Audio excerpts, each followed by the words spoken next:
Have you ever wondered how you can extend your vegetable gardening season? Well, season extension techniques may just be the answer. These methods can boost your yield and even allow for year-round production. Stay tuned to discover some easy techniques to extend your vegetable gardening season. The first technique we're discussing is the use of cold frames. These are transparent roofed enclosures providing a microclimate for your plants.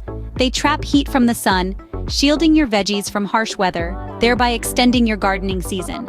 Cold frames are a simple and effective way to extend your gardening season, but they're not the only technique.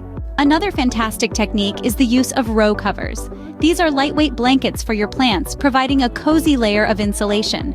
They trap heat, protect from frost, and can extend your growing season remarkably. Row covers, like cold frames, can offer a great boost to your gardening season.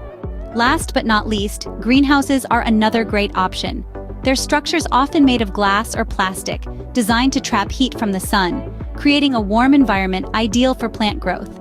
With a greenhouse, you can grow your favorite vegetables year-round, regardless of the weather. Extending your vegetable gardening season has never been easier. With cold frames, row covers, and greenhouses, you can enjoy fresh produce all year round. Give these techniques a spin in your own green space. Don't forget to like this video and subscribe to our channel for more gardening tips and tricks.